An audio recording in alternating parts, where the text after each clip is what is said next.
Hello दोस्तों, नमस्कार। तो कैसे हैं आप सभी? आशा करती हूँ कि सब ठीक होंगे और स्वागत है मेरे चैनल जी ब्लॉग में।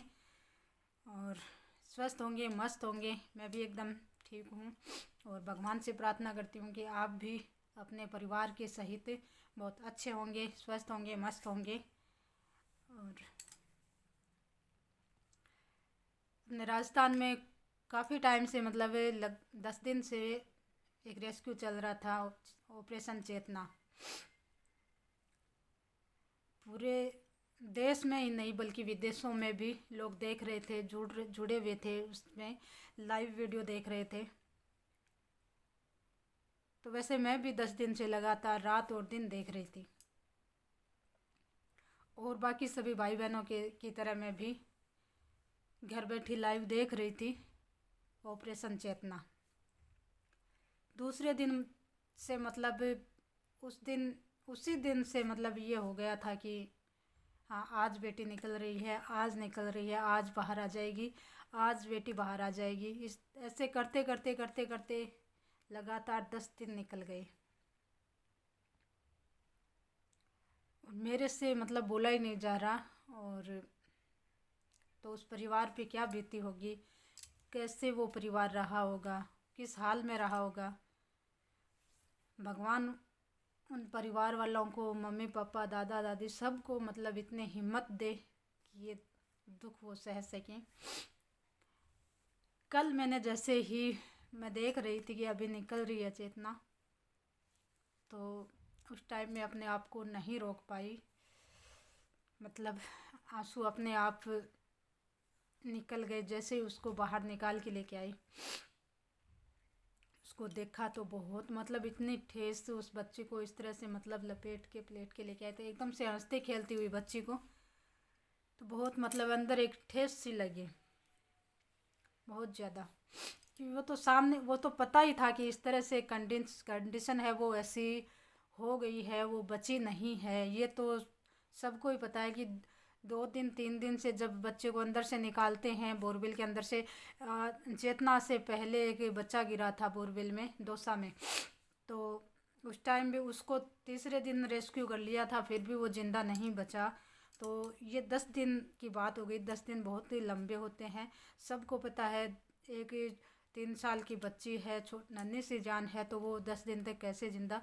पहले ही पता था सबको कि जिंदा तो नहीं बची है, लेकिन फिर भी एक आस थी कि हाँ निकल आए, निकल आए। लेकिन जैसे ही उस टाइम निकाला गया उसको, तो भाई मेरे से रुका ही नहीं गया उस टाइम। बच्चे पास में थे तो वो मेरे मुंह की तरफ देख रहे थे एकदम से। सॉरी।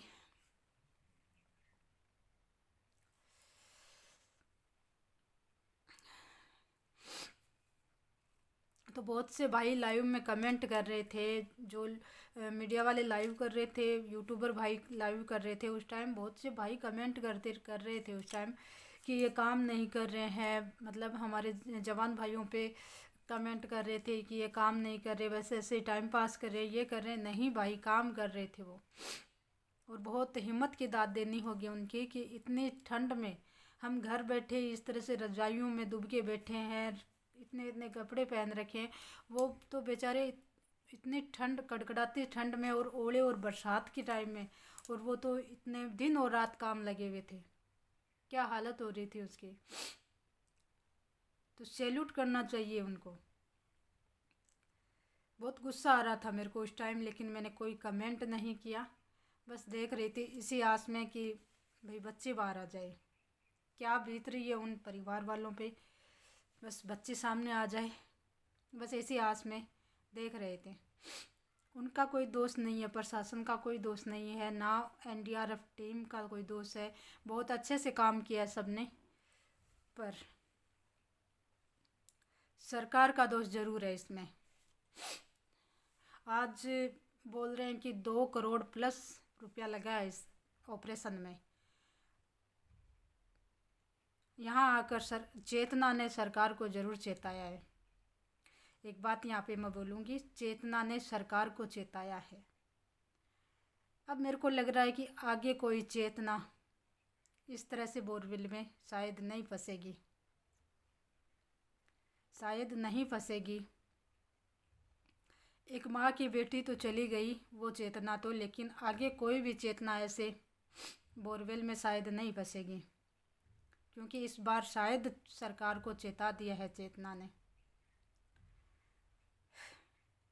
अब बोल रहे हैं मुख्यमंत्री साहब बोल रहे हैं कि 2 करोड़ से प्लस रुपया लगा है।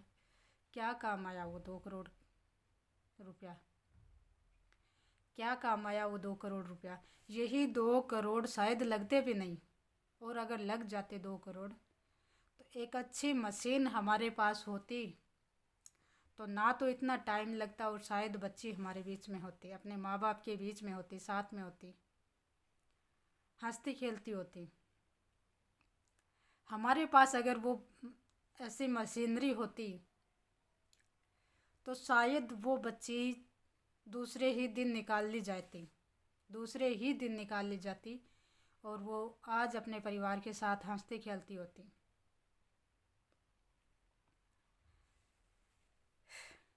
आज तो 2 करोड़ नहीं 3 करोड़ भी शायद लग गए होंगे, लेकिन पहले से ये इंतज़ाम नहीं है हमारे पास।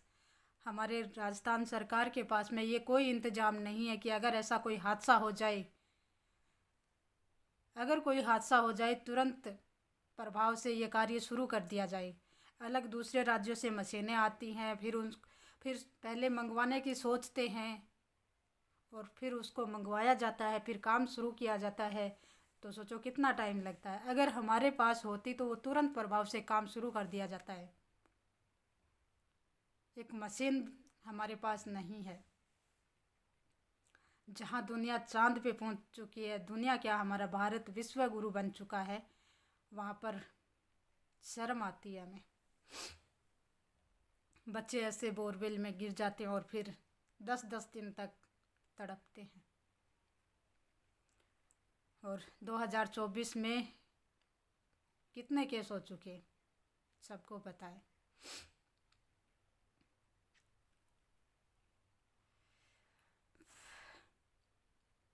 सबको पता है कितने केस हो चुके हैं, लेकिन सरकार फिर भी लापरवाही करती जा रही है। और सरकार क्या, खुद बोरवेल के मालिक हैं वो भी लापरवाही करते हैं। कहीं ना कहीं उनकी भी लापरवाही है। बहुत से बोरवेल ऐसे हैं जो खुले पड़े हैं, बहुत से बोरवेल।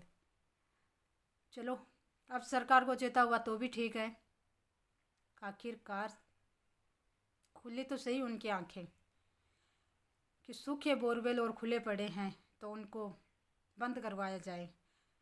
और होनी भी चाहिए ये बात। और सरकार से अगर मेरा ये वीडियो जहाँ तक पहुँचता है, कहीं भी पहुँचता है, तो जो भी मेरे भाई बहन देखते हैं तो रिक्वेस्ट है आगे से आगे शेयर करें। और हाँ, ये वीडियो उन सब तक पहुँचे जिनके बोरवेल खुले पड़े हैं। और रिक्वेस्ट है उन सभी से अपने अपने बोरवेल को बंद करके रखें, और वो उसमें पानी नहीं है तो तुरंत प्रभाव से उनको बुरवा दिया जाए, मिट्टी भरवा दी जाए उनमें, ताकि आगे से कोई भी चेतना अंदर ना फंसे, आगे से कोई भी चेतना बोरवेल के अंदर ना समा सके। अब तो सरकार भी शायद नियम लागू कर रही है, बहुत अच्छी बात है ये। जहाँ कहीं भी खुले बोरवेल हैं उनको बंद करवाया जा रहा है, तो मैं बहुत अच्छी बात मानती हूँ। पहल कर रही है सरकार तो बहुत अच्छी बात है। जल्द से जल्द इन बोरवेलों को बंद करवाए, और अगर नहीं हो रहे हैं बंद तो जुर्माना भी लगाया जाए, मेरा तो यही मानना है। तो ताकि आगे से कोई अपनी चेतना ना खो सके। धन्यवाद।